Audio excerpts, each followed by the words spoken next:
వాక్యాన్ని ధ్యానం చేద్దాం. సామెతల గ్రంథం 6వ అధ్యాయం 16, 17, 18 వచనాలు నేను చదివి చిన్న ప్రార్థన చేసి వాక్యాన్ని ధ్యానం చేద్దాం. సామెతల గ్రంథం 6వ అధ్యాయం 15 నుండి 16 నుండి. యెహోవాకు అసహ్యములైనవి 6 కలవు, 7 ఆయనకు హేయములు. అవేవనగా అహంకార దృష్టియు, కల్లలాడు నాలుకయు, నిరపరాధులను చంపు చేతులను, దుర్యోచనలు యోచించు హృదయమును, కీడు చేయుటకు త్వరపడి పరుగులెత్తు పాదములను, లేని వాటిని పలుకు అబద్ధ సాక్షియు, అన్నదమ్ములలో జగడములు పుట్టించువాడును. దేవునికి అసహ్యమైనటువంటివి 7 సంగతులు సొలొమోను మహారాజు ఇక్కడ రాశారు. 7 అనే సంఖ్యను మనం రాత్రికాల సమయంలో జ్ఞాపకం చేసుకున్నాం. చదవబడిన లేఖన భాగాన్ని ప్రభు దీవించి మనకి అందించుగాక. ప్రభు ఆత్మ సహాయం కొరకే చిన్న మాట ప్రార్థించాలి. పరిశుద్ధుడు అయిన మా తండ్రి, చదవబడిన లేఖన భాగాన్ని దీవించి మాకు అందించి మహిమ పొందమని. ఈ మాటలు అందించుటకు సరిపోయిన వాడిని కాదు, సరితోగను కనికరించి బలపరిచి వాడుకుని మహిమ పొందమని యేసు క్రీస్తు ప్రభు నామంలో ప్రార్థన చేయుచున్నాం తండ్రి, ఆమేన్. ప్రియులారా, దేవునికి అసహ్యమైనవి ఏమిటి అనే అంశం మీద మనం రాత్రి ఒక సంగతిని ధ్యానం చేసాం. అది అహంకార దృష్టి, అహంకారము, గర్వము, పొగరు. మన గ్రామీణ భాషలోకి వస్తే గేరా అంటారని మనం రాత్రి జ్ఞాపకం చేసుకున్నాం. 7 అనే సంఖ్య సంపూర్ణమైనదని, పాపములు ఎన్ని రకాలుగా ఉన్నా వాటినన్నిటిని కూడా సంపూర్ణంగా, పాపము అనేది ఏదైనా సరే అది సంపూర్ణంగా ప్రభు అసహించుకుంటాడని జ్ఞాపకం చేసుకున్నాం. ఈ 7 ఇంకేమి లేవా అనుకోవద్దు. పాపము అనే ప్రతీది కూడా దేవునికి అసహ్యమే. పాపములలో మరొక పాపం ఏంటంటే దురాభిమానం. దాన్ని కూడా కీర్తన గ్రంథంలో కీర్తనకారుడు అన్నాడు, దురాభిమాన పాపము అన్నాడు కదండి. చాలాసార్లు విచిత్రం ఏంటంటే ఒక వ్యక్తిని మీద ఫోకస్ పెడుతుంటాం. ఆయన నా ప్రాణ స్నేహితుడండి, ఆమె నేను ప్రాణ స్నేహితులమండి, ఆయన అంటే, ఆ ప్రసంగికుడంటే నాకు చాలా అభిమానం అండి, ఆ గాయకుడంటే నాకు చాలా ఇష్టం అండి అంట. అసలు ఒక వ్యక్తి మీద ఇంత ఇష్టం కానీ ఇంత అభిమానం కానీ మీరే కాదు, నేనే కాదు, ఎవరు కూడా పెంచుకోవడం ధర్మం కాదు. ఈ అభిమానం అనేది, ఈ దురాభిమానం అనేది పాపము అన్నాడు. దురాభిమాన పాపములో పడకుండా అని ప్రార్థన చేసుకున్నాడు దావీదు. మనం వ్యక్తులను కాదు అభిమానించేది, మనం ప్రభువునే అభిమానించాలి, ప్రభువునే ప్రేమించాలి, ప్రభువునే ఇష్టపడాలి. ఏ విషయంలోనైనా సరే మన అభిమానం ప్రభువు మీదే ఉండాలి. ప్రియులారా, పాపము అనేది ఏదైనా సరే, అది ఎన్ని రకాలైనా సరే, ఎన్ని రూపాయలైనా సరే, అది ఏ విధంగా ఉన్నా సరే దానిని దేవుడు అసహించుకుంటాడు. విగ్రహ రూపంలో ఉందా, ధన రూపంలో ఉందా, శరీర రూపంలో ఉందా, దురాభిమానం అనే రూపంలో ఉందా, అది ఏ రూపంలో ఉన్నా సరే అది పాపమే. పాపము విశ్వాసం మీద ఏ టైంలోనైనా, ఏ టైపులోనైనా దాడి చేయవచ్చు. మరలా చెప్తున్నాను వినండి, పాపము విశ్వాసం మీద ఏ టైంలోనైనా ఏ టైపులోనైనా అది దాడి చేయవచ్చు. ఏ టైంలో ఏ టైపులో అది దాడి చేస్తుందో యోచించడం, వివేచించడం, గ్రహించుకోవడమే విశ్వాస యొక్క ప్రాముఖ్యమైన లక్షణమై ఉండాలి. అందుచేతే ప్రభు అయిన యేసుక్రీస్తు వారు అన్నారు, మెలకువగా ఉండుడి, మెలకువగా ఉండుడి, మెలకువగా ఉండుడి, మెలకువగా ఉండి ప్రార్థన చేయుడి అని ఎన్నోసార్లు మెలకువ మెలకువ మెలకువ అనే మాటలు ప్రభు ఉపయోగించారు. అలాగే అపోస్తులు కూడా ఉపయోగించినట్లు మనం చూస్తున్నాం. అంటే విశ్వాసి తన జీవితంలో కునుకుపాటు అనేది, నిద్ర అనేది అది అతనికి ఆమెకు ఎంత మాత్రం కూడా క్షేమకరం కాదు. మామూలుగా అలసిపోయి కునుకుపోతాం, నిద్రపోతాం, దాని గురించి చెప్పడం లేదు. ఆత్మ సంబంధమైన మెలకు ఉండాలి. ఆత్మ సంబంధమైన కునుకుపాటు, నిద్రపాటు ఉండకూడదు. ఆత్మ సంబంధంగా నువ్వు కునుకుపాటు, నిద్రపాటు కలిగి ఉంటే నీకు తెలియకుండానే నీ ఇంటిలోనికి దొంగలు ప్రవేశించే అవకాశం ఉంటుంది.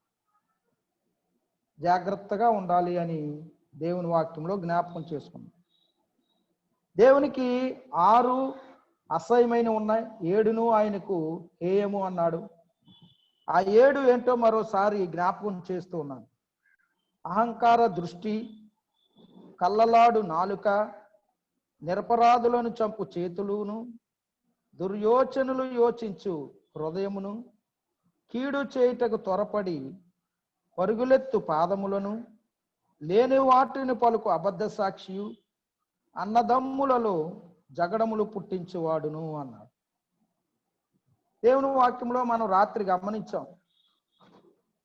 సామెతల గ్రంథం 26-25లో నరుని హృదయంలో 7 హేయమైన ఉన్నవి అన్నాడు. వాస్తవానికి సమూయేలుకి అప్పుడు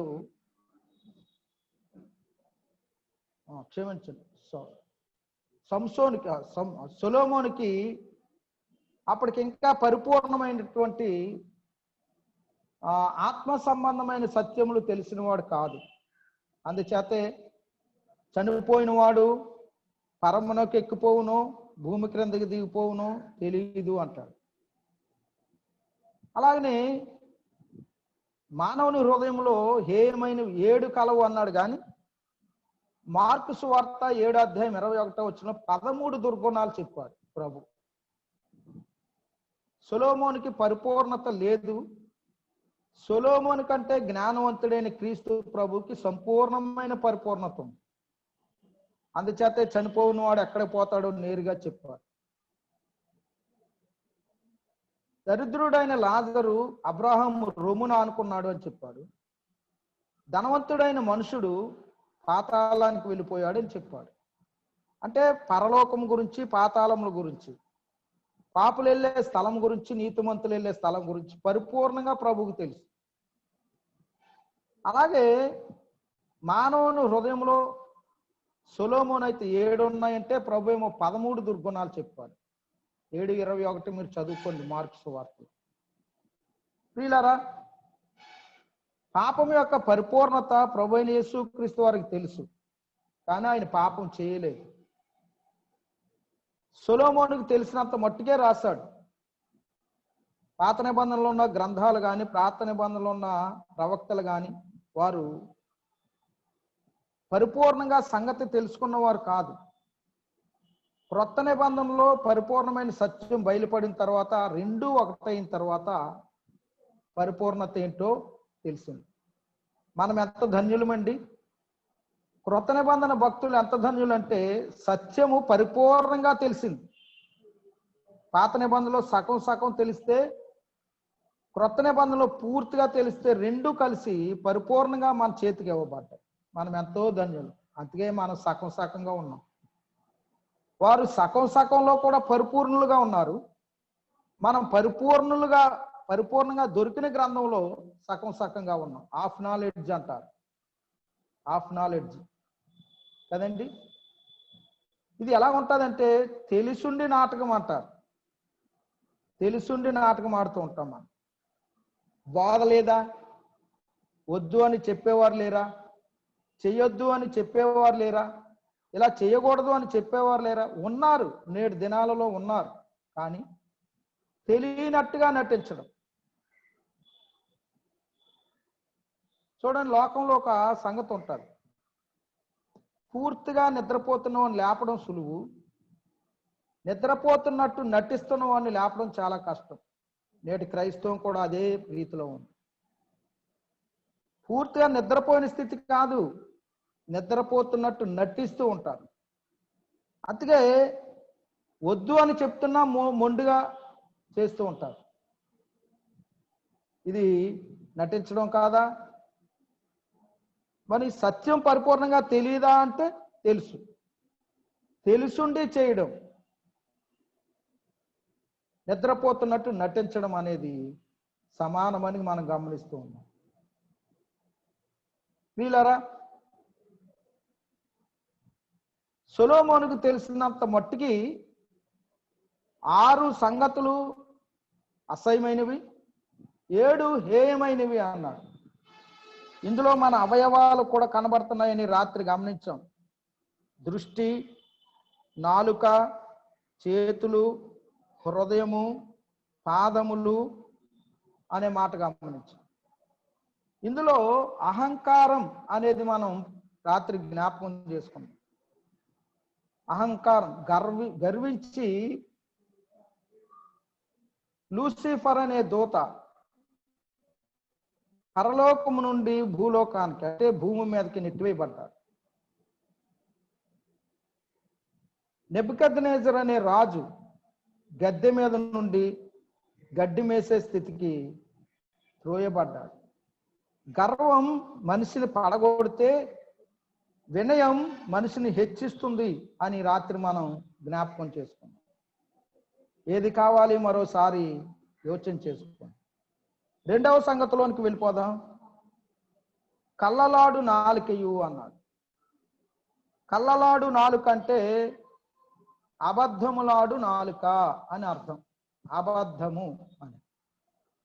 ప్రియులారా, అబద్ధము అనేది దేవుడు ఎంత మాత్రం కూడా ఇష్టపడనిది, ఆయనకు పడనిది, అసహించుకుంటేది, హేయమైనదిగా చూస్తారు.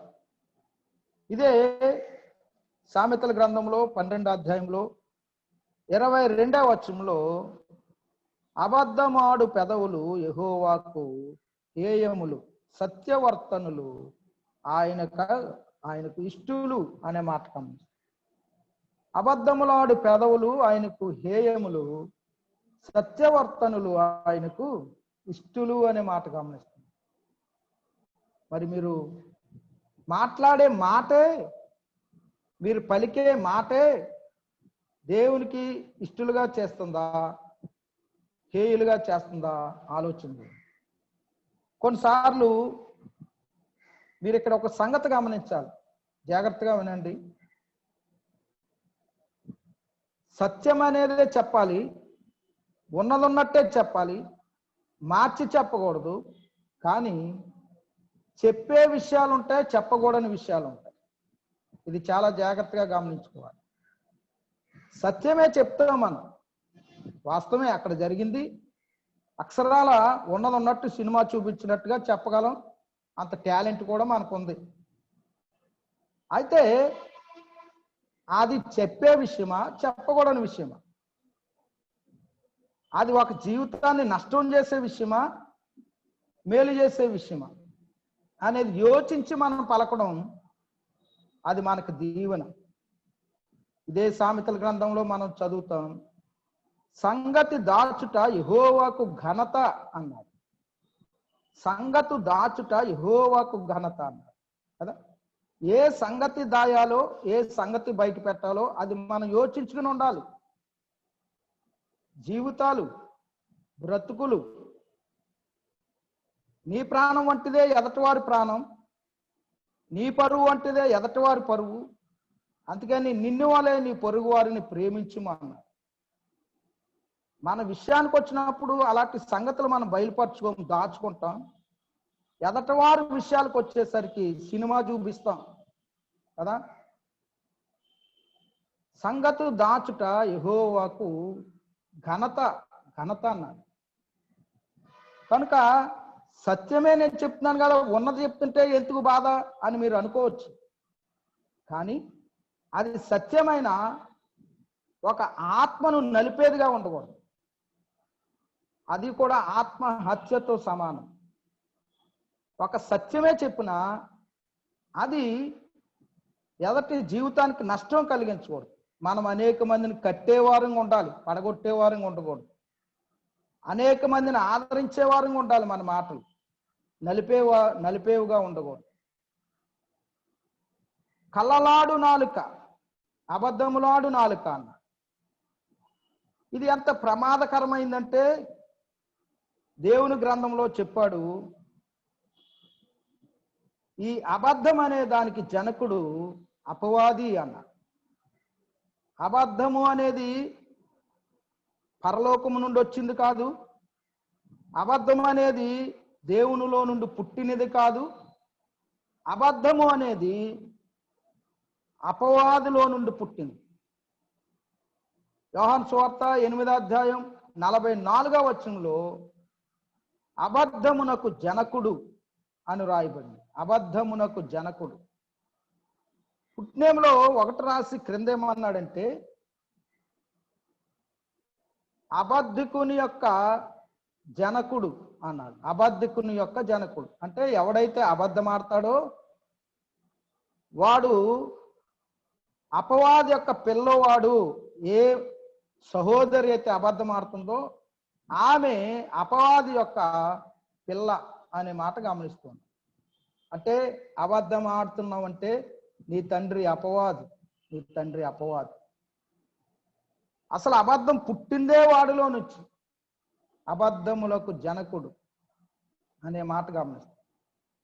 సత్యమునకు జనకుడు ప్రభువైన యేసుక్రీస్తు.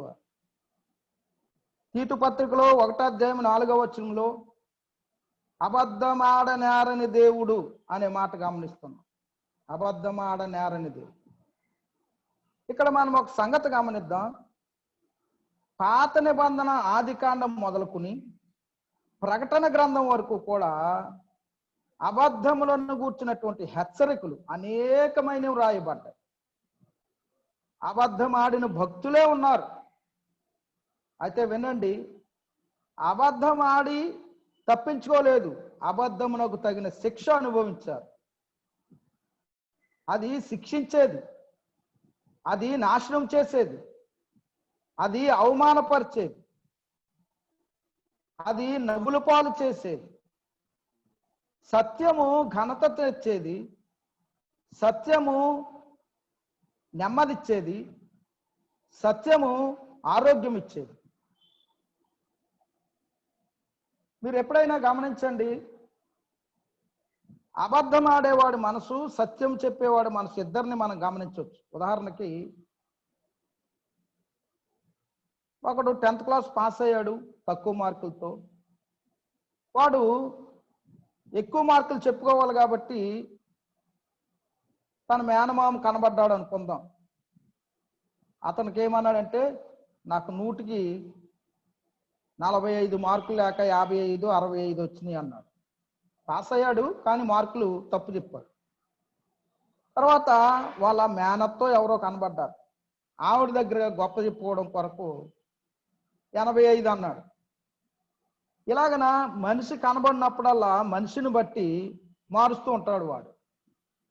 ఎందుకంటే వాడికి వచ్చినవి తక్కువ, ఎక్కువ చెప్పుకోవాలి కాబట్టి. చివరికి వీళ్ళంతా ఒక గ్రూప్లోకి చేరారు అనుకుందాం ఏదో సమయంలో. అప్పుడు ఒరే, నీవు మొన్న 85 మార్కులు వచ్చినాయి అన్నావు కదా, 10th క్లాస్ మీద మంచి పోస్ట్ పడింది, పెట్టుకోరా అంటే ఆడికి 85 రావటం పెట్టి నాకు 65 అన్నాడు అంట. మళ్ళీ ఆ పక్కన ఉన్నాయని అంటాడు, అదే ఆడు నాకు మొన్న 55 అన్నాడు అంటాడు. చూసారా, వీడు కూడా కన్ఫ్యూజ్ అయిపోతాడు. ఎంతమంది కూర్చున్నారు, నేను ఎవరికి ఎంత చెప్పానో నాకు తెలియట్లేదు. చూసారా, వాడి మనసులో గలిబిలి ఏర్పడుతుంది, తొందర ఏర్పడుతుంది. అదే సత్యవంతుడు అంటే ఒకటే చెప్తాడు, ఎవరు కనబడిన ఒకటే. 85 వచ్చినాయి అనుకోండి, 85, 85, 85. వాడికి ఇక టెన్షన్ ఉండదు కదండి. ఈ కలలాడే వారి యొక్క మనసు జీవితం కూడా ఇట్లాగే ఉంటుంది. ఒకరి దగ్గర ఒక మాట, ఒకరి దగ్గర ఒక మాట, ఒకరి దగ్గర ఒక మాట. కనబడేవారి దగ్గర అలా ఒక్కొక్క మాట చెప్పేవారు ఎలా ఉంటారంటే, ఈ మాట ఎక్కడ బయటపడిపోద్ది, ఆ మాట ఎక్కడ బయటపడిపోద్ది, ఇది ఎవరి ద్వారా బయటపడిపోద్ది, ఒకలాంటి టెన్షన్ ఏర్పడుతుంది. మీరు ఎప్పుడైనా గమనించారు, మీ జీవితంలో అనుభవించారో లేదో మరి. నేను ఇతనికి ఏం చెప్పాను, అతనికి ఏం చెప్పానో మర్చిపోతాను. కానీ మనం అనుకుంటాం ఎవరికీ దొరకటం లేదని. కానీ వెనక భాగంలో మాత్రం దేవుడు దీన్ని అంతటిని బయట పెడుతూ ఉంటాడు. అది మనకు తెలియకపోవచ్చు. విన్నవారు ఒకరికొకరు కలుసుకున్నప్పుడు, అరే నాతో ఇలాగన్నాడే, అరే నాతో ఇలాగన్నాడే, అరే నాతో ఇలాగన్నాడే. చూసారా, వెనక మన ఇల్లు కాలిపోతుంది, కానీ ఎదర మనకి కాలిపోయినట్టు కనిపించదు. వెనక మన సాక్ష్యం దెబ్బతింటారు, ఎదర మన సాక్ష్యం బాగుందని మనం అనుకుంటాం. కానీ ఇది ప్రమాదకరమైన సంగతి. కళ్ళలాడు నాలుక, ఇక్కడ మాట అక్కడ, అక్కడ మాట అక్కడ. స్టీవెన్సన్ కూడా ఒక పాట పాడాడు కదండి, ఇక్కడ మాట అక్కడ, అక్కడ మాట ఇక్కడ, ఆ ఇంటికి ఇంటికి చిచ్చులు పెడతావు అని కదా. ఈ కళ్ళలాడు నాలుక, చిచ్చులు పెట్టే నాలుక, ఇక్కడ మాట అక్కడ మాట చెప్పే నాలుకను దేవుడు అన్నాడు తంగెడి నిప్పులతో కాలుస్తానన్నాడు కదండి. తంగెడి నిప్పులు అన్నాడు. దానికి శిక్షే ఉంటుంది తప్ప దీవెన ఉండదు. అది దేవునికి అసహ్యము అన్నాడు. ప్రభు ఏదైనా సరే ఉన్నది ఉన్నట్టుగానే చెప్పాడు తప్ప మార్చి ఏనాడు ఎప్పుడు చెప్పలేదు. అందుచేతే ఆయన సత్యమునకు రాజు అనే మాట గమనిస్తాం. తేలికగా సులువుగా కొన్ని సంగతులు మనం ధ్యానం చేద్దాం. మరొక విషయం చెప్పి ముందుకెళ్తాను. పాత నిబంధనలో సత్యము పరిపూర్ణంగా లేదు కాబట్టి పాత నిబంధనలో ఎక్కువగా భక్తులు అనబడిన వారు సహితం కొన్నిసార్లు వారు లేని మాటలు చెప్పారు, అబద్ధాలు ఆడారు. కానీ క్రొత్త నిబంధనలోనికి వచ్చేసరికి మనం గ్రంథం అంతా చదివితే ఒక అననీయ సప్పేరాలు తప్ప ఇక అపోస్తులు కానీ అపోస్తులు పనిచేసిన సంఘాలలో అబద్ధం ఆడిన వ్యక్తి పలానవాడు అబద్ధం ఆడాడు, పలానవాడు అబద్ధం ఆడాడు అని పరిశుద్ధాత్ముడు ఎక్కడా రాయించలేదు. మరి పాత నిబంధనలో మాట్లాడిన ఆ భక్తులను గురించి బయలుపరిచిన వాడు క్రొత్త నిబంధనలో దాచాడా? అట్లా అనుకోకూడదు. దేవుడు ఎప్పుడైనా సరే ఏదైనా దాయుడు. పాత నిబంధనలో ఉన్న భక్తులు వారి జీవితాలలో ఒక్క అబద్ధం మాత్రమే ఆడారు, కానీ శిక్ష మాత్రం తప్పించుకోలేదు. క్రొత్త నిబంధన భక్తుల దగ్గరకు వస్తే రోజుకు 10, 20, 30, 40 ఉంటాయి. ఆదాము లేక అబ్రహాము, శారా, ఇస్సాకు, యాకోబు, ఏశావు, ఇక ఇలా చరిత్రలు రాసుకుంటూ వారు చరిత్రలో ఎక్కడ అబద్ధం ఆడారో ఆ సంగతిని మాత్రం రాశారు. అంటే మిగిలిన సార్లు వారు అబద్ధం ఆడలేదు, ఆ ఒక్కసారి అబద్ధం ఆడారు. మరి వాళ్ళ చరిత్రలు రాసినట్టే రాజారావు గ్రంథం అని ఒకటి రాస్తే ప్రతి 2 వచనాలకు ఒక అబద్ధం ఉంటుంది. నాకు ప్రతి 2 వచనాలకు ఒక అబద్ధం రాయాలి. అలాగైతే నాకు 66 అధ్యాయాలు కాదు, 1066 అధ్యాయాలు ఉంటాయి. నా అధ్యాయాలు నా గ్రంథమే ఒక బైబిల్ గ్రంథం అవుతుంది కదండి. మీ సంగతి అలా పెట్టి నా సంగతే చెప్తున్నాను. నా బైబిలే మీరు మోయడం చదవడం కష్టమైపోద్ది కదా. అలాగని చెప్పి దేవుడు ఇక్కడ విడిచిపెట్టేశాడు రాయట్లేదు అనుకోకండి. మన గ్రంథం పరలోకంలో ఉంది, మన ప్రతి మాట పరలోకంలో ఉంది, మన ప్రతి సంగతి పరలోకంలో ఉంది. అక్కడ తెరుస్తాడు నా గ్రంథం. మీ అందరి గ్రంథాల కంటే నా గ్రంథమే పెద్దది ఉంటుంది. ప్రియులారా, క్రొత్త నిబంధనలోనికి వచ్చేసరికి అననీయ సప్పేరాలు తప్ప మరి ఎవ్వరు కూడా అబద్ధం ఆడినట్లు కనిపించదు. ఆడిన ఇద్దరు కూడా నష్టపోయారు. వెంటనే మీకు అందరికీ తెలిసిన విషయమే, ప్రాణాలే కోల్పోయారు. అయితే క్రొత్త నిబంధనలో అబద్ధమాడకుడి అబద్ధమాడకుడి అనే హెచ్చరిక బోధ మాత్రం ఉంది. అబద్ధం ఆడలేదు కాబట్టి ఆ విషయాలే ఏమి చెప్పలేదని అనుకోవద్దు. సంఘాలలో అబద్ధం ఆడవద్దు, అబద్ధం ఆడకుడి అనే బోధ మాత్రం ఉంది. అబద్ధం ఎందుకు సులువుగా ఆడుతున్నామంటే మన నేటి సంఘాలలో అబద్ధము దానికి వచ్చే నష్టము బోధించలేకపోతున్నాం తీవ్రంగా. అబద్ధం అనేది అది చిన్నదా పెద్దదా అనేది క్వశ్చన్ కాదు. అబద్ధం అనేది ఏదైనా అబద్ధమే, ఏదైనా అబద్ధమే. మనం ఏ ప్రదేశంలో ఉన్నామో అదే చెప్పాలి, మనం ఏం చేస్తున్నామో అదే చెప్పాలి, మనము ఏమి చెప్పాలనుకుంటున్నామో అది చెప్పేది మేలైనదా కీడైనదా, ఒక వ్యక్తికి నష్టం కలిగించేదా నష్టం కలిగించినదా ఆలోచించి దాయవలసిన సంగతి దాయాలి, దాని విషయంలో మౌనంగా ఉండాలి, చెప్పవలసిన విషయాలు మాత్రం చెప్పాలి. ఆ విధంగా మనం యోచన వివేచన కలిగి ఉండడం క్షేమకరం అని దేవుని వాక్యంలో గమనిస్తూ ఉన్నాం. ప్రియులారా, పాత నిబంధనకి క్రొత్త నిబంధనలో ఉన్న సంగతిని మీరు గ్రహించారని నేను అర్థం చేసుకుంటున్నాను. పాత నిబంధనలో వారు అబద్ధాలు ఎక్కువగానే ఆడారు, కానీ ఏదో ఒక్కటి మాత్రం. క్రొత్త నిబంధనలో ఎవరు అబద్ధములు ఆడినట్టు లేదు, ఆడిన ఇద్దరు కూడా ప్రాణాలు కోల్పోయారు. మనం పాత నిబంధన వారం కాదు, క్రొత్త నిబంధన వారం కాబట్టి అబద్ధమునకు దూరంగా ఉండాలి. వినండి, అబద్ధం ఆడకుడి అని దేవుడు ఆజ్ఞాపించిన 4 సంగతులు చూద్దాం. లేవియాకాండం 19వ అధ్యాయం 11వ వచనంలో, నేను మీ దేవుడినైన యెహోవాను, మీరు దొంగలింపకూడదు, బొంకకూడదు, ఒకనితో ఒకడు అబద్ధం ఆడకూడదు అన్నాడు. ఎఫెసీ పత్రిక 4:25లో, మనము ఒకరికొకరము అవయవములై ఉన్నాము గనుక మీరు అబద్ధములాడుట మాని ప్రతివాడును తన పొరుగువానితో సత్యమే మాట్లాడవలెను అన్నాడు.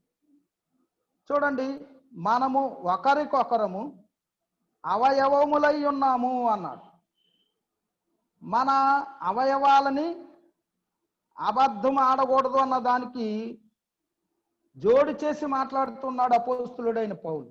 ఏంటి దానికి దీనికి ఉన్న సంబంధం? జాగ్రత్తగా గమనించండి. మనము ఒకరికొకరము అవయవములై ఉన్నాము అన్నాడు.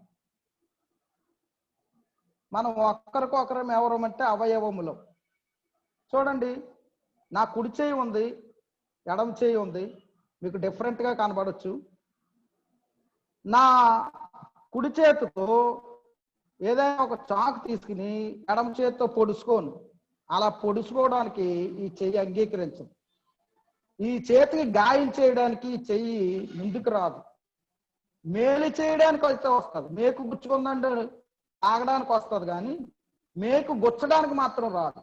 అంటే ఒక అవయవం మరొక అవయవానికి ఏం చేయదంటే కీడు చేయదు. మరి మనం ఒకరికొకరు ఏమై ఉన్నాం? అవయవములై ఉన్నాము అన్నాడు. కనుక మీరు అబద్ధమాడుట మాని ప్రతివాడును తన తన పొరుగువానితో సత్యమే మాట్లాడవలెను అన్నాడు. కరెక్టే, నేను సత్యమే చెప్పాను కదా అని మీరు ఇక్కడ సమర్థించుకోవచ్చు.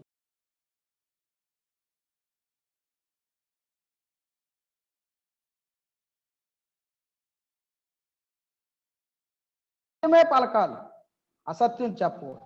కానీ ఆ సత్యము ఎంతవరకు నష్టం కలిగిస్తున్నప్పుడు మౌనంగా ఉండడం మంచిది. ఎందుకంటే కీర్తనకారుడు అన్నాడు, నేను దేవుని నమ్ముకుని నా ప్రాణమా మౌనంగా ఉండుము అన్నాడు. మౌనంగా ఉండవలసిన చోట మౌనంగా ఉండాలి, నోరు విప్పి చెప్పవలసిన చోట నోరు విప్పి చెప్పాలి. ఒకరికి ఒక అవయవానికి మరొక అవయవం ఎలాగైతే హాని చేసుకోదో, ఒకరికి మరో సహోదరుడు హాని చేసుకోకూడదు. ఒక సహోదరుడికి ఒక సహోదరుడు, మనం అవయవములమై ఉన్నాం. మనము క్రీస్తు శరీరములో మనము ఒక చెయ్యి, కాలు, ముక్కు, నోరు, కాలు, చేతులు లాగా ఉన్నాం కనుక ఈ క్రీస్తు శరీరానికి మనం హాని చేయకూడదు. అంటే మరొక సహోదరుని గురించి నేను అబద్ధమన్నా అది తన రహస్యమైన సత్యమైనదైనా అది మనం అతనికి నష్టం కలిగిస్తుంది అన్నప్పుడు మౌనంగా ఉండడం మంచిది. లేకపోతే అతని అవయవానికి మనం గాయం చేసిన వారు. అందుచేత అన్నాడు, అబద్ధం ఆడకుడి, ప్రతివాడు తన పొరుగువానితో సత్యమే మాట్లాడవాలి. కొలసీ పత్రిక 3:9 ఒకనితో ఒకడు అబద్ధం ఆడకుడి అన్నాడు. యాకోబు రాసిన పత్రిక 3:14 సత్యమునకు విరోధముగా అబద్ధం ఆడకుడి అన్నాడు. పాత నిబంధన గ్రంథంలో, క్రొత్త నిబంధన గ్రంథంలో మొత్తం కలిపి 4 సార్లు ఈ సంగతి రాశారు. చాలా సార్లు మనం ఏమనుకుంటామంటే నిర్గమకాండం 20 అధ్యాయంలో 10 ఆజ్ఞలు ఉన్నాయి కదా, అందులో కూడా అబద్ధం అనే ఆజ్ఞ ఉంది అనుకుంటాం. కానీ అబద్ధ సాక్ష్యము పలకొద్దాడు కానీ అబద్ధం ఆడకుడు అనే ఆజ్ఞ ఇవ్వలేదు. నేను కూడా రాత్రి ఇదేంటి ఇన్ని గ్రంథాల్లో ఉన్నది నిర్గమకాండం 20 అధ్యాయంలో 10 ఆజ్ఞలలో లేదా అని గమనిస్తే అక్కడ కనిపించలేదు. అంటే అబద్ధం ఆడొద్దని కాదండి, అబద్ధం ఆడమని చెప్పమన్నాడని కాదు. అక్కడ ఆజ్ఞలలో ఒక ఆజ్ఞ ఏంటంటే నీ పొరుగు వాని మీద అబద్ధ సాక్ష్యము పలకొద్దు అన్నాడు. నేరుగా అబద్ధం ఆడకుడు అనే మాట లేకపోయినా అబద్ధ సాక్ష్యము పలకొద్దు అనే మాట 10 ఆజ్ఞలో ఒక ఆజ్ఞ. అబద్ధం అనేది ఏదైనా అబద్ధమే, అది సాతాను నుండి పుట్టిందే. దాని అబద్ధమునకు జనకుడు అపవాది అనే మాట గమనించు. నువ్వు ఎప్పుడైతే అబద్ధం ఆడావో అప్పుడు సాతానుడు అంటాడు, వాడు నా కొడుకు, వాడు నా కుమార్తె. అరే ఎంత విచారం! ఇది అసలు వినడానికే భయంకరంగా లేదా? క్రీస్తు ప్రభు స్వరక్తమిచ్చి కొనుక్కున్నటువంటి నీవు నేను, క్రీస్తు ప్రభు రక్తం చేత విమోచింపబడిన నీవు నేను, తండ్రికి పిల్లలముగా పిలువబడుతున్న నీవు నేను, అబద్ధం ఆడడం వలన, ఒక్క అబద్ధపు మాట వలన సాతానుడు అంటున్నాడు, ఆడు నా కొడుకు, ఆమె నా కుమార్తె అంట. ఎన్నిసార్లు ఆడు నీ మీద నా కొడుకు నా కుమార్తె అని అన్నాడు? అబద్ధం ఆడినప్పుడల్లా వాడు నిజస్వరూపాన్ని బయట పెడతాడు అనే మాట యోహాను సువార్త 8వ అధ్యాయం 44వ వచనంలో వాడి స్వభావాన్ని చూపిస్తాడు. మన ముఖంలో సాతానుడు గాడు కనిపిస్తాడు అబద్ధం ఆడినప్పుడు. సత్యము పలికినప్పుడు క్రీస్తు కనిపిస్తాడు.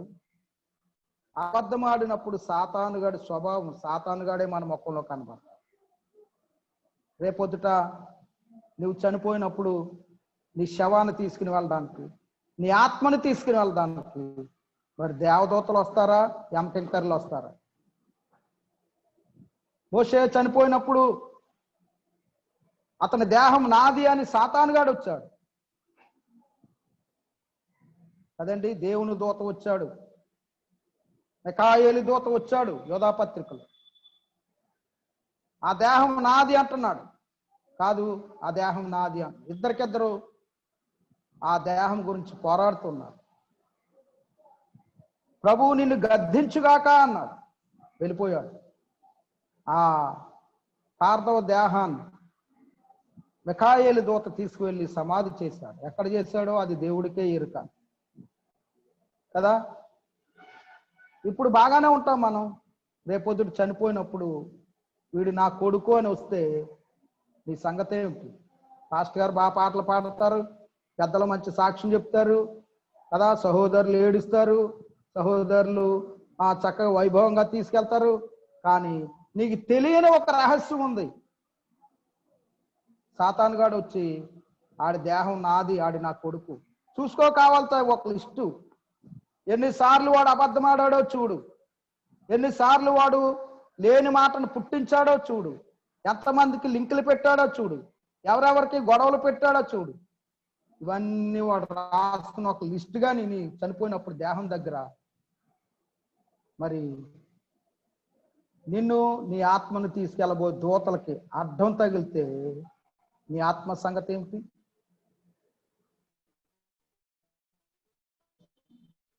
వెళ్ళే స్థలం ఎక్కడికి? అబద్ధం అనే విషయం చిన్న విషయం అనుకోకండి, అబద్ధం అనే విషయం తేలిగ్గా తీసుకోకండి. ఆ రోజు ఆడు వస్తే నీ స్థలం ఎక్కడ? ఒక్క మాటకే వాడు వచ్చేసాడే మోషే గారి దగ్గరికి. గుట్టలు గుట్టలుగా మాట్లాడుతున్న మన వ్యర్థమైన మాటల విషయంలో, కళ్ళలాడు మాటల విషయంలో, అబద్ధములాడు మాటల విషయంలో, సత్యమునకు విరోధంగా మాట్లాడే మాటల విషయంలో మరి వాడు ఎంత అధికారం చూపిస్తాడో చూడండి. మన ఒకటా రెండా?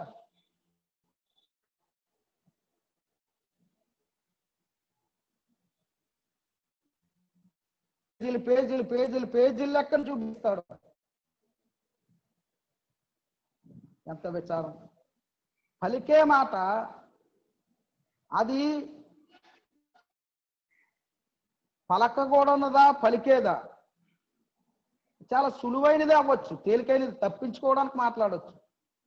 కానీ నీ ఆధ్యాత్మికమైన జీవితానికి, నీ ముగింపు జీవితానికి, నీవు వెళ్ళబోయే నీ ఆత్మ ప్రయాణానికి ఎంత అడ్డుగా ఉంటుందో, ఆటంకంగా ఉంటుందో ఒక్కసారి ఆలోచించు. ఈ నిమిషమే ఆలోచన చేయి, ఈ రోజే ఆలోచన చేయి. నేను చనిపోతే అపవాది వస్తాడా? నేను చనిపోతే మిఖాయేలు దూత వస్తాడా? మన దేహాన్ని అడ్డగిస్తాడు, మన ఆత్మను అడ్డగిస్తాడు. వాడు నావాడు అంటే నీ సంగతి ఏంటి?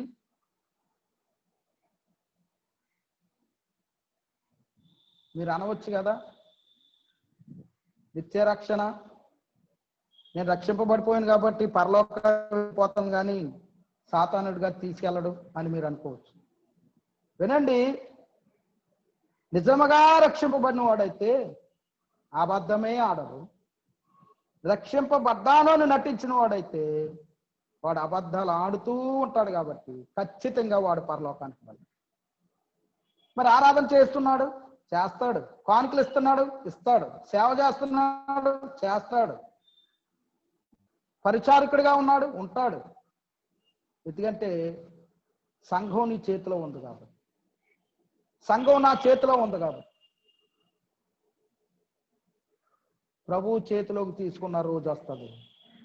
అప్పుడు నీ అబద్ధాల పుట్ట బయటపడినప్పుడు, నువ్వు నిజంగా రక్షింపబడలేదు కాబట్టి గుట్ల గుట్ల కింద నువ్వు అబద్ధాలు ఆడావు కాబట్టి, నీ రక్షణ అనేది స్థిరం కాదు కాబట్టి, సరైనది కాదు కాబట్టి ఖచ్చితంగా నరకానికే వెళ్తావు. నిజముగా రక్షింపబడిన వాడు సత్యమే పలుకుతాడు. ఇక్కడ ఒక ఆప్షన్ ఉంది. మాట్లాడి కాదండి, ఎప్పుడైనా 1, 2 మాట్లాడుతూ లేక 3 మాట్లాడుతూ, ఇదిగో పేతురు గారు బొంకాడు 3 సార్లు. ఆ విషయంలో పశ్చాత్తాపడ్డారు. ఏదో ప్రభు అబద్ధమాడని క్షమించు, ఆ తేలికగా కాదండి.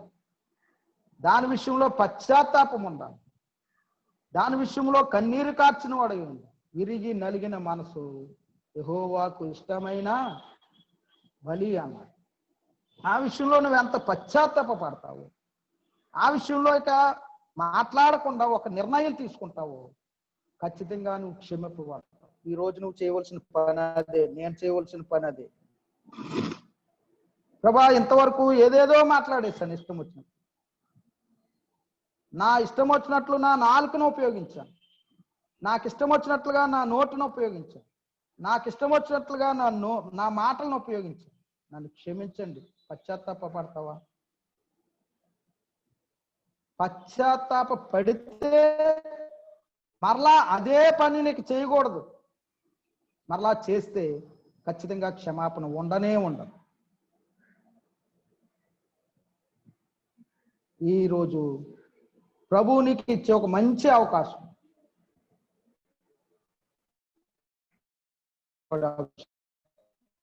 పేతురు గారు పశ్చాత్తాపడ్డారు, పడ్డారు. జీవితంలో మరెప్పుడు అబద్ధమా?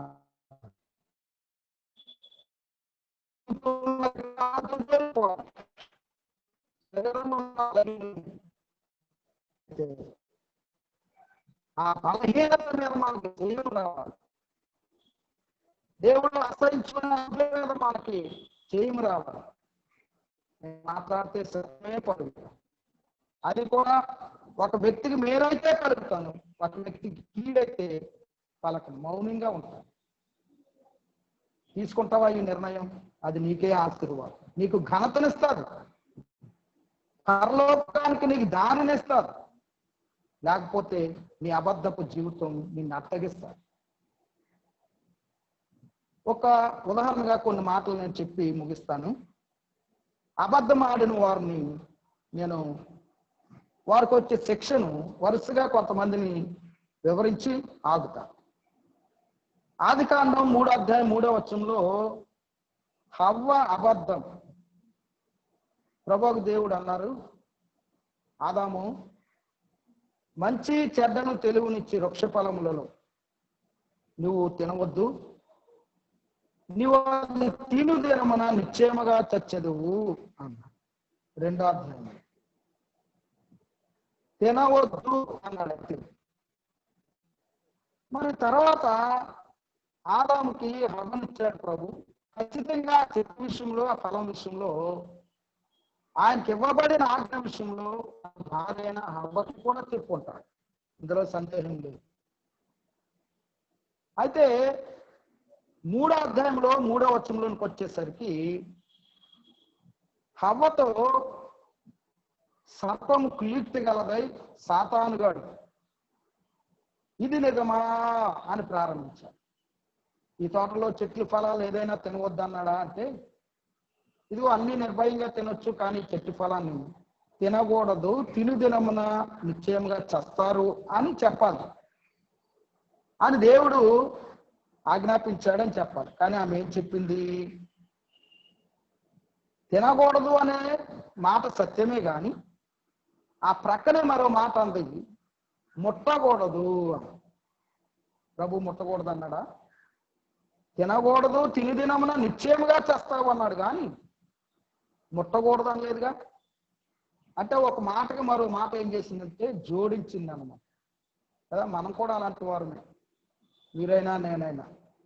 ఉన్నది ఉన్నట్టు ఎప్పుడు చెప్పం, దానికి ఇంకొకటి ఎక్స్ట్రా వేస్తాయి, ఎక్స్ట్రా ఎక్కువ మనకి ఎక్స్ట్రా కదండి. శిక్ష ఏమొచ్చింది? 16వ వచనంలో నీ గర్భవేదన మిక్కిలి హెచ్చు చేస్తూ ఉన్నాను అన్న. ఆమె గర్భవేదన మిక్కిలి హెచ్చయింది. ప్రాణం పోతుందో ఉంటుందో తెలియని పరిస్థితి వచ్చింది కదండి. తల్లా బిడ్డ అనే పరిస్థితికి వచ్చింది. అలాంటి భయంకరమైన ఒక వేదన, ఒక శిక్ష స్త్రీలకు రావడానికి కారణం ఏంటంటే హవ్వ అబద్ధం. ఆదికాండం 4వ అధ్యాయం 9వ వచనంలో కయ్యేను తన తమ్ముడైన హేబేలుని చంపిన తర్వాత ప్రభు నేరుగా అడిగాడు, నీ తమ్ముడైన హేబేలు ఎక్కడా అన్నాడు. వాడేం చెప్పాడంటే, నేను ఎరగను, నా తమ్ముడికి నేను కావలవాడినా అన్నాడు. ప్రశ్నకు ప్రశ్న వేశాడు తప్ప ప్రశ్నకు జవాబు చెప్పదు. ఎప్పుడైనా సరే వినండి, అబద్ధమాడేవాడి జవాబు తికమకగా ఉంటుంది. అదే సత్యవంతుడి జవాబు నేరుగా ఉంటుంది, కరెక్ట్గా ఉంటుంది. కయ్యేనుని దేవుడు అడిగింది ఏంటి? నీ తమ్ముడైన హేబేలు ఎక్కడంటే, వాడు నా కోపంకి బలి అయిపోయాడు అని చెప్తే సరిపోదు. నేను ఎరగను, ఎంత ఖచ్చితంగా దేవునితోనే పచ్చి అబద్ధం ఆడుతూ ఉన్నాడు. నేను ఎరగను, నా తమ్ముడైన హేబేలుకి నేను కావలవాడినా అని దేవుణ్ణే ప్రశ్నించాడు. మీరు ఇక్కడ ఒక సంగతి గమనించాలి. వెంటనే కయ్యేనికి శాపం వచ్చిందని, నువ్వు శపింపబడదువు అన్నాడు, దేశదిమ్మరవై ఉంటావు అని. ఒక ప్రశ్న, కయ్యేను హత్య చేయడం వలన శపించబడ్డాడా, కయ్యేను అబద్ధం ఆడడం వలన శపించబడ్డాడు? అలాగైతే హత్య చేయడం వల్లనే శపించబడ్డాడు అని మీరు జవాబిస్తే, ఎంతమంది నరహంతకులు ఈనాడు రక్షింపబడి ప్రభు సేవ చేయట్లేదు? నరహత్య పాపమే, నేను దాన్ని సమర్థించడం లేదు, దేవుడు కూడా సమర్థించలేదు. నరహత్య చేసిన వారు కూడా నేడు దినాల్లో క్షమాపణ కోరి సేవ చేస్తున్నారు, మహాభక్తులుగా ఉన్నారు. అంటే ఇక్కడ కయ్యేను హత్య చేసింది వాస్తవమే, ఒప్పుకుంటే సరిపోవును, క్షమింపబడి. అయితే నేను ఎరగను, నేను నా తమ్ముడైన హేబేలుకు కావలవాడినా. అబద్ధానికి వచ్చింది శాపం, హత్యకు రాలేదు శాపం. అబద్ధం ఆడే వారికి శాపం వస్తుంది, సత్యము పలికే వారికి దీవెన వస్తుంది. ఆదికాండం 18వ అధ్యాయం 5వ వచనంలో ప్రభువు దేవుడు అబ్రాహాము ఎంత విందు చేసిన తర్వాత ఆయన అబ్రాహాముకు ఒక వాగ్దానం చేశాడు. నీ భార్య అయిన సారా ఎక్కడ ఉందంటే, ఇదిగా ఆమె గుడారంలో ఉంది అంటే, అయితే నేను మరలా ఇదే కాలానికి వస్తాను, అప్పటికి నీ భార్య కౌగుట ఒక కుమారుడు ఉంటాడు అంటే ఆమె నవ్వుకుంది. ప్రభు అన్నారు, సారా నవ్వనేలా అంటే ఆమె భయపడి నేను నవ్వలేదు అంట. దేవుడితోనే నేరుగా అబద్ధం ఆడుతుంది. భయపడి అందలేండి, పెద్ద అయినా అంత పెద్ద అయిన వాగ్దానం ఇస్తే నవ్వను అని భయపడి. వాస్తవానికి ఆమె స్వభావం కూడా అలాంటిదే. ఎందుకంటే అబ్రహాము ఇద్దరు కలిసి వెళ్తున్నప్పుడు అబ్రహాం అంటాడు, నువ్వు ఎక్కడికి వెళ్ళినా కానీ నా చెల్లి అని చెప్పు అంటే మా అన్నయ్య అని చెప్పింది. సారా స్వభావం కూడా అలాంటిదే, నేను నవ్వలేదు అని చెప్పింది. సరే, ఆదికాండం 27:19లో యాకోబు తన తండ్రితోనే అబద్ధం ఆడాడు. నీవెవరు? నేను ఏశావును నీ జ్యేష్ఠ కుమారుడు. ఏశావును నీ జ్యేష్ఠ కుమారుడు అంటే ఇస్సాకు చక్కగా దీవించాడండి. మరి ఆ దీవుని సరిపోతుందిగా, మరలా ఎబ్బేకరేవు దగ్గర దేవుణ్ణి కోరుతున్నాడు, నన్ను ఆశీర్వదించు. అబద్ధమునకు వచ్చే ఆశీర్వాదం కాదు, అది అనుభవించడానికి సరిపోదు. ఏం అనుభవించాడు? 20 సంవత్సరాలు నిద్రకు కరువు అయ్యాడు, ఎండకి ఎండాడు, వర్షానికి తడిచాడు. 20 సంవత్సరాలు కఠోరమైన శిక్ష అనుభవించాడు. ఒక్క అబద్ధానికి 20 సంవత్సరాల శిక్ష. ఆదికాండం 37, 21, 31, 32 వచనాలలో యాకోబు కుమారుల అబద్ధమాడారు. అంటే ఏశావు, క్షమించండి, యోసేపు అన్నల దగ్గరికి ఆహారం తీసుకువెళ్ళిన తమ్ముడిని చంపి తండ్రి ప్రేమతో కుట్టించి ఇచ్చినటువంటి ఆ విచిత్రమైన అంగీని మేకపిల్ల రక్తంలో ముంచి పంపించి, ఇది మాకు దొరికినది, ఇది గుర్తుపట్టు అన్నారు. చదువుకోండి, 37, 31, 32 వచనాలలో ఉంటారు. ఇది మాకు దొరికింది అన్నారు. వాళ్ళకి దొరికింది అది. అంగీని తీశారు, మేకపిల్లని చంపారు, దాని రక్తాన్ని దాంట్లో కలిపి అది అక్కడ పంపించారు. ఇది మాకు దొరికింది, గుర్తుపట్టాను. ఎంత అబద్ధం అండి! అందుకని యోసేపు మహారాజు అయిన తర్వాత వారిని జైల్లో వేసినప్పుడు వారు ఒకరికొకరు అనుకుంటారు, ఆ రోజు మన తమ్ముడు ఎంతో వేదన పొందాడు, నన్ను విడిచిపెట్టండి అన్నలారా అన్నాడు. ఆ రోజు మనం పట్టించుకోలేదు, ఇదిగో ఈ రోజు మనం ఈ విధంగా శిక్షింపబడుతున్నాము అన్న ఆ అపరాధ భావం కష్టపడితే తప్ప కదా, శిక్ష పడితే తప్ప వారికి గుర్తు రాదు కదండి. ఇది మాకు దొరికింది అని అబద్ధం. నిర్గమాకాండం 4వ వచనంలో అహరోను అబద్ధం. ఇశ్రాయేలీయుల ప్రజలందరూ అహరోను ఏమాయను, ఆయన కొండ మీదకి వెళ్ళారు. మోషే అన్నవాడు ఏమాయను అంటే, ఇదిగో ఒక దూడని చెయ్యంటే బంగారం తీసేదంట అన్నాడు. పొగలో వేశాడు, ఒక దూడని చేశాడు. ఖచ్చితంగా అలాగే ఉంటుందండి. 4వ వచనం 32, 4వ వచనం, ఒక దూడని చేసిన అని ఉంటాం. అయితే మోషే వచ్చాడు, సంగతి గ్రహించాడు.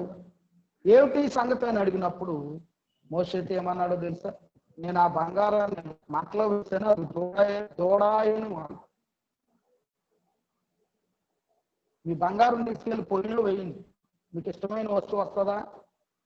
నీరై కరిగి వెళ్ళిపోదు. అహరోను ఎంత పశ్చాబద్ధం ఆడుతున్నాడంటే, నేను ఆ బంగారాన్ని తీసాను, అగ్నిలో వేశాను, ఈ దూడాయను అన్న. ఆ దూడ అయిందంట, దానికి అదే అయిపోయింది. అందుకే అరణ్యంలోనే రాలిపోయాడు అహరోను. వాగ్దాన దేశంలోనికి చేరలేకపోయాడు. న్యాయాధిపతుల గ్రంథంలో 16వ అధ్యాయంలో 6వ వచనం నుంచి 14వ వచనం వరకు చదివితే, బలవంతుడైన సంసోను 3 సార్లు దెలీలాతో అబద్ధమాడు, ముమ్మారు నువ్వు నన్ను మోసగించావు.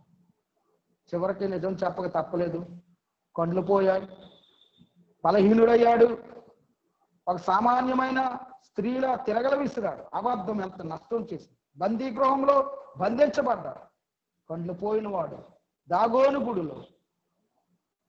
ఈ మాట అనొచ్చు అనకూడదో నాకు తెలియదు, కానీ కుక్క చావు లాంటి చావు చనిపోయాడు. ఎంత విచారం ఉంది. సమూయేలు రాసిన మొదటి గ్రంథం 15:3లో సౌలు అబద్ధము, అమాలేకీల మీదకి వెళ్ళు, ఆ పట్టణాన్ని నాశనం చేయి, స్త్రీలను, పురుషులను, పశువులను, పసిపిల్లలను, గర్భిణీ స్త్రీలను అందరినీ హతం చేయాలి. 3వ వచనం. 13వ వచనంలో అంటున్నాడు సమూయేలుతో, దేవుడు నిన్ను దీవించుగాక, ఇదిగో యెహోవా ఆజ్ఞ నేను నెరవేర్చాను అన్నాడు. యెహోవా ఆజ్ఞ నెరవేర్చాడు. మరి అలాగైతే ఆ దొడ్డులో రంగులేస్తున్నాయి, అరుపులేస్తున్నాయి, ఆ ఇడ్లు, ఆ మేకలు, గొర్రెలు కేకలేంటి, అరుపులేంటి అంటే, ఇదిగో నీ దేవుడైన యెహోవాకు బలి అర్పించడానికి జనులు తీసుకొచ్చారు. నా దేవుడైన యెహోవా కానొచ్చుగా, మన దేవుడైన యెహోవా కానొచ్చుగా, నీ దేవుడైన యెహోవాకు అన్నాడంటే, తన మనసు తన దేవుని దగ్గర నుండి దూరం అయిపోయిన సంగతి మాటల్లోనే వ్యక్తమవుతుంది. ఎలాంటి వాడైనా అంటాడండి, ఎంత భ్రష్టుడైనా, ఎంత భక్తిహీనుడైనా, దేవుని భోజనం చేసి, దేవుడు పెట్టింది తిని, దేవుడిచ్చిన ఆశను అనుభవిస్తూ కదా, దేవుడిచ్చిన సింహాసనం మీద కూర్చుని, దేవుడిచ్చిన ఘనతను పొందుతూ, నీ దేవుడైన యెహోవాకు బలి అర్పించడానికి జనులు తెచ్చారు. నీ దేవుడైన దేవుడిని ఎంత దూరం చేసుకుంటున్నాడు. యెహోవా ఆజ్ఞను నేను నెరవేర్చాను అంట. నెరవేర్చాడా? అందుకే సింహాసనం పోగొట్టుకున్నాడు, కృపను పోగొట్టుకున్నాడు, తన వంశంలోనే రాజరికాన్ని పోగొట్టుకున్నాడు. సమూయేలు రాసిన మొదటి గ్రంథం 21వ అధ్యాయం 2వ వచనంలో దావీదు అబద్ధం ఆడాడు. వీరందరూ ఒక్కొక్కసారి ఆడారండి. దావీదు ఆడాడు కదా, సౌలు ఆడాడు కదా, సంసోను, వీళ్ళంతా అలాంటి భక్తులే కదా, నేను అలాగే ఆ త్రోవలోనే ఉంటానంటే నష్టపోతాం.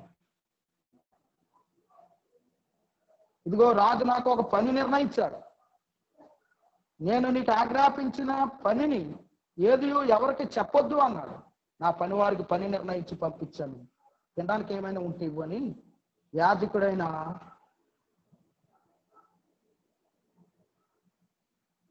అహీమెలెకుతో అన్నప్పుడు పాపం ఆయన అమాయకుడు సంగతి వాస్తవం అనుకుని రొట్టెలు ఇచ్చాడు.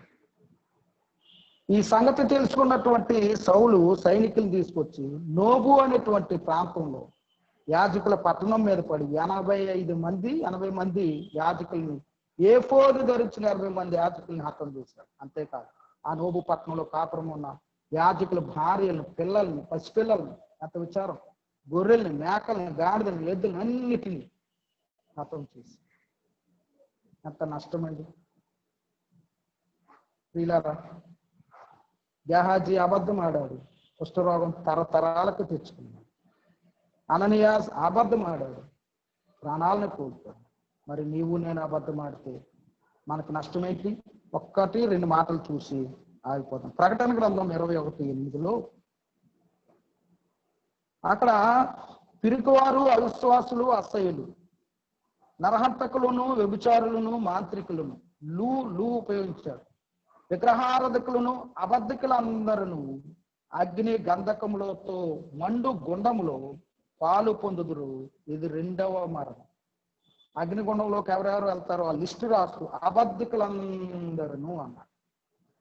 27వ వచనంలో గొర్రెపిల్ల యొక్క జీవగ్రంథమందు రాయబడిన వారే దానిలో ప్రవేశింతురు గాని నిషిద్ధమైనది ఏదైనను, అసహ్యమైనది ఏదైనను, అసహ్యమైన దానిని, అబద్ధమైన దానిని జరిగించేవాడైనను దానిలోనికి ప్రవేశం అబద్ధములైన దానిని జరిగించుచూ ఉంటాడు అన్నమాట. జీవ గ్రంథంలో రాయబడిన వారు అందులోకి ప్రవేశిస్తారు. మరి ఒక్క అబద్ధం కాదు, జరిగిస్తారంట, దాన్ని ప్రేమిస్తారు అన్నాడు. ప్రేమించేవారు అందరూ అంటాడు. చూడండి 22:15లో కుక్కలను, మాంత్రికులను, వ్యభిచారులను, నరహంతకులను, విగ్రహారాధకులను అబద్ధమును ప్రేమించి జరిగించు ప్రతివాడును వెలుపటనుందురు. ప్రేమించి జరిగించు ప్రతివాడు. ప్రేమిస్తారట, దాన్ని జరిగిస్తారట. నిజంగా రక్షింపబడితే ఒక్కసారి అబద్ధమా? నిజంగా రక్షింపబడితే ఒక్కసారి అబద్ధానికే ఎక్కి ఏడుస్తావు. నిజంగా రక్షింపబడితే ఒక్క అబద్ధానికే తిరిగి పశ్చాత్తాపడతావు. కానీ ప్రేమించి జరిగిస్తూ ఉన్నావంటే నువ్వు రక్షింపబడిన వాడు కాదు. జీవగ్రంథంలో నీ పేరు ఉండదు. పైగా నువ్వు వెళ్ళే స్థానం ఎక్కడికో తెలుసా? అగ్ని గంధకములతో మండు గుండములో. అబద్ధమును జరిగించేవారు దానిలోని ప్రవేశింపరు. ఎంత ఖచ్చితంగా చెప్తుంది లేఖనం. ప్రభు చెప్తున్నాడు, ప్రవేశింపనే. 22:15లో అబద్ధమును ప్రేమించి జరిగించు ప్రతివాడు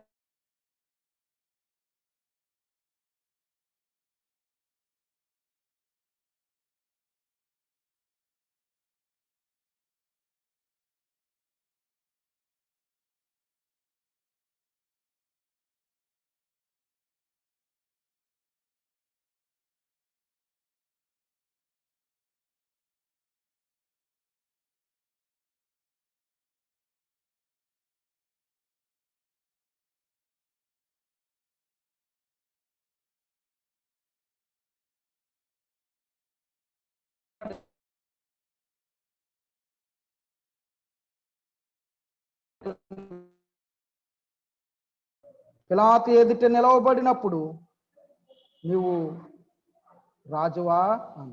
నేను రాజునే. సత్యము నాకు సాక్ష్యం ఇచ్చుటకు నేను పుట్టాను అన్నా. అబద్ధం చెప్పడానికి నేను రాలేదు, అబద్ధానికి సాక్ష్యం ఇవ్వడానికి రాలేదు. నేను రాజును, సత్యమునకు సాక్ష్యం ఇచ్చుటకు పుట్టాను. నరకముందని సాక్ష్యం ఇచ్చాడు, పరలోకముందని సాక్ష్యం ఇచ్చాడు, పాపమునకు శిక్ష ఉందని సాక్ష్యం ఇచ్చాడు. సత్యమునకు రాజు. ఒక్క మాట అబద్ధపు మాట ఆయన నోట రాలేదు. కల్లలాడు మాట గాని, అసత్యపు మాట గాని ఆయన నోట రాలేదు.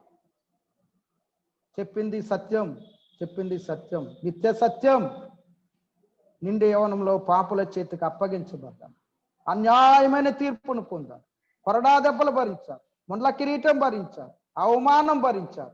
సిలువకు కొట్టబడి 3 మేకుల మధ్య వేలాడదీయబడి కలవరి సిలువలో మండు టెండలో వేదన పొంది ఆయన చనిపోయి సమాధి చేయబడి 3వ దినమున తిరిగి లేచారు. ప్రియులారా వినండి, అబద్ధపు లోకం సత్యము చెప్పిన వానిని సిలువ వేసింది.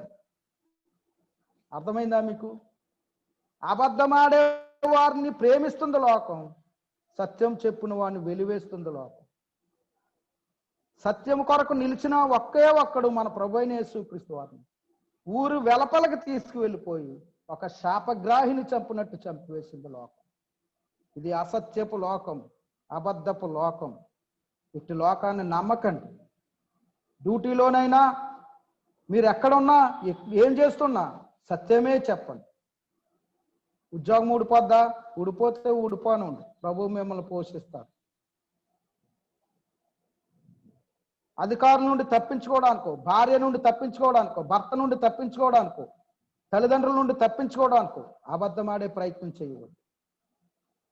సత్యమును నువ్వు ప్రేమిస్తే సత్యము నిన్ను ప్రేమిస్తాడు. సత్యమును నువ్వు ప్రేమిస్తే సత్యము నిన్ను ఆశీర్వదిస్తాడు. సత్యమును నీవు హెచ్చిస్తే సత్యము నిన్ను హెచ్చిస్తాడు. అబద్ధం జరిగిస్తే నరకానికి పోతావు. జాగ్రత్త. ప్రభు ఈ మాటలు మన కొరకు దీవించాలి. అందరికీ వందనాలండి.